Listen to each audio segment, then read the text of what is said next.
عارف لما تقابل شخص لأول مرة وتحس إنه في حاجة غريبة، حاجة بتشدك ليه، مش قادر تفهمه بالكامل ومش قادر تخمن حياته ماشية إزاي. هو ده فن الغموض.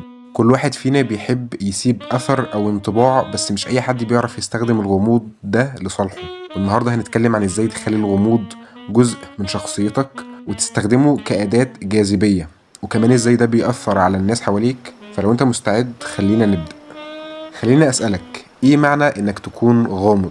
في ناس فاكرة إن الغموض يعني إنك تبقى ساكت طول الوقت أو إنك ما تتعاملش مع الناس. لأ، الغموض حاجة أعمق من كده بكتير جدا. الغموض هو إنك ما تكشفش كل حاجة مرة واحدة، زي فيلم حلو بيبدأ بسيط وكل مشهد بيكشف حاجة جديدة تخليك قاعد على أطراف الكرسي ومستني النهاية. الغموض كمان هو إنك تبقى عندك أسرار، مش شرط تكون أسرار كبيرة، بس تفاصيل صغيرة بتخلي الناس عاوزة تعرف أكتر عنك دايما. تخيل إن في دراسة عملوها في جامعة هارفارد، لقيت إن الناس بطبعهم بينجذبوا أكتر للأشخاص اللي فيهم جزء مجهول. بمعنى لو كل حاجة عنك واضحة من البداية، مفيش حاجة تخليهم يفكروا فيك أو يتخيلوا شخصيتك. طيب ليه الغموض مهم؟ الغموض ليه فوائد كتير جدا، خلينا أشرحها لك بأسلوب بسيط. أول حاجة الجاذبية الطبيعية. الناس بتحب اللي بيخليهم يفكروا، يخليهم يسألوا هو ده ليه كده؟ بيعمل إيه؟ بيفكر إزاي؟ فكرة إنك مش كتاب مفتوح بتخلي حواليك هالة من الجاذبية. تاني حاجة هي القوة الاجتماعية. لما تكون غامض الناس مش بتقدر تخمن خطواتك اللي جاية، وده بيخلي ليك وجود أقوى، لأنهم بيبقوا حذرين دايما حواليك ومش متوقعين الخطوة اللي جاية بتاعتك. تالت ميزة هي السيطرة على المواقف. لما ما تتكلمش كتير عن أفكارك أو أهدافك، بتدي نفسك ميزة إنك تتحكم في توقعات الناس منك وعنك. لو فكرت في الشخصيات القوية في الأفلام أو حتى في الحياة الواقعية، هتلاقيهم دايما بيحتفظوا بجزء من أسرارهم لنفسهم. حياتهم مش بالكامل معروفة لكل اللي حواليهم. زي ستيف جوبز لما كان بيطلع منتجات جديدة، كان بيدي تلميحات صغيرة جدا عن الحاجة دي تخلي الكل مستني بشغف إنه يعرف أكتر. وكمان في دراسة في مجلة Psychology Today قالت إن الأشخاص الغامضين عندهم فرصة أكبر إن الناس تفتكرهم حتى بعد مرور وقت طويل، لأن عقولنا تحب تحاول تحل الألغاز. نيجي بقى للنقطة اللي الكل مستنيها، ازاي تطبق الغموض في حياتك. هقولك 6 خطوات سهلة بس محتاجة شوية تدريب. أول حاجة هي إنك تقلل كلامك عن نفسك. مش لازم تحكي كل حاجة عن يومك أو عن الخطط بتاعتك. لما حد يسألك إيه أخبارك، بدل ما تقول له تفاصيل كتير، رد بجملة بسيطة: كله تمام الحمد لله، نسأل الله التسهيل. ما تقولش كل حاجة، ما تعرفش اللي قدامك كل حاجة لمجرد إنه سألك. الردود دي هتخليهم يسألوا أكتر أو يفكروا مع نفسهم أكتر عنك. تاني خطوة هي استخدام لغة جسدك بحكمة. الشخص الغامض دايما حركاته هادية وواثقة، ما تبقاش متوتر أو متسرع. خلي عيونك تتكلم أكتر من لسانك، لأن النظرة أحيانا بتبقى أقوى من 1000 كلمة فعلا.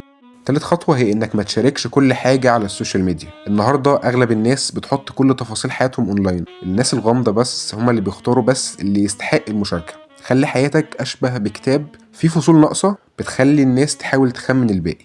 الخطوة الرابعة هي إنك تسأل أكتر ما تجاوب. لما تتكلم مع الناس، خليك الشخص اللي بيسأل أسئلة أكتر ما إنه بيحاول يجاوب أو يرد على كل حاجة بتتقال. الناس بتحب اللي بيهتم بيهم، وده كمان هيخليك أقل وضوح، ودي حاجة بتجذب الآخرين ليك. الخطوة الخامسة هي إنك تكون غير متوقع، unpredictable. غير من روتينك دايما.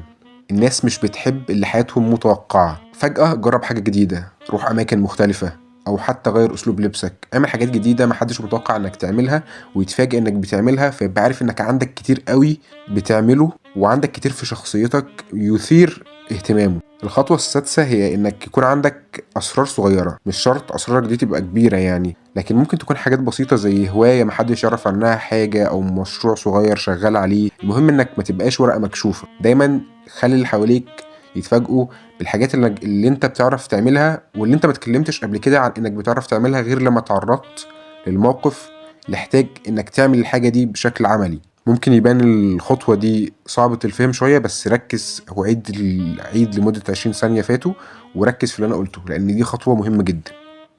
الغموض سلاح قوي جدا، لكن زي أي سلاح لو استخدمته غلط ممكن يتقلب ضدك.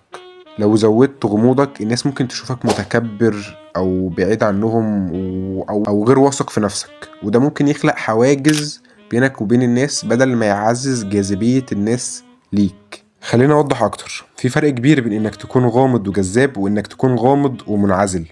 الناس مش هتنجذب لحد مش بيديهم أي مساحة للتواصل أو التفاهم. السر هنا هو التوازن، وده بيتحقق من خلال خطوات بسيطة. أولهم إنك تخلي الغموض جزء من شخصيتك مش شخصيتك كلها. الغموض هو عنصر إضافي لشخصيتك بس مش كل حاجة فيها. الناس لازم تحس إنك شخص طبيعي عندك اهتمامات وأفكار، مش مجرد لغز ملوش حل. افتكر إن الهدف من الغموض هو إثارة الفضول مش إبعاد الناس. تاني حاجة لازم تاخد بالك منها هي إنك تحافظ على التواضع واللطف في تعاملاتك مع الناس.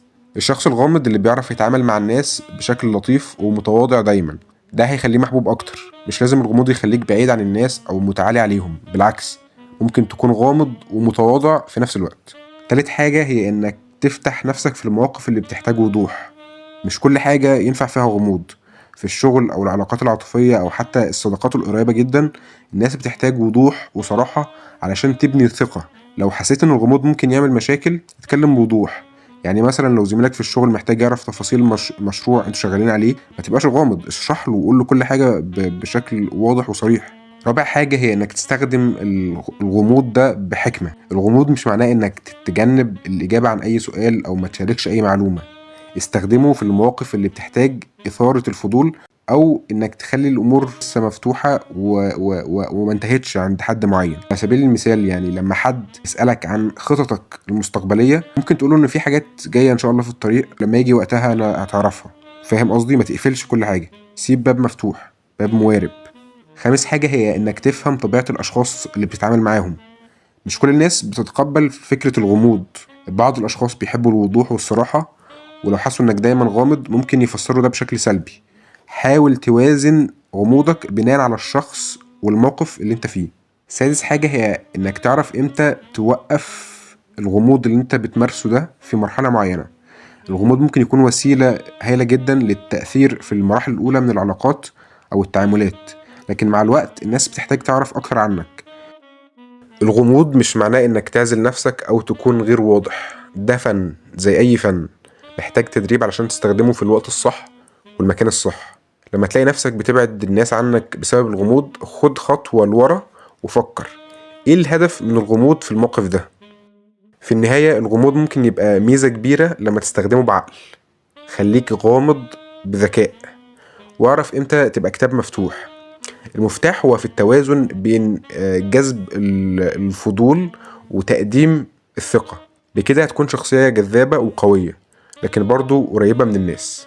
الغموض مش حاجة غريبة أو صعبة، هو مهارة زي أي مهارة تانية. لما تتقنه هتلاقي نفسك عندك جاذبية أكتر وأكتر سيطرة على حياتك. لو عجبك الفيديو ما تنساش تعمل لايك وتشترك في القناة علشان توصلك فيديوهات أكتر عن تطوير الذات والجاذبية. ولو ليك تجارب مع الغموض أو شايف إنه نقطة قوتك، شاركنا رأيك في الكومنتات وخلينا نتواصل ونعرف أكتر عن الموضوع. أشوفك الفيديو اللي جاي.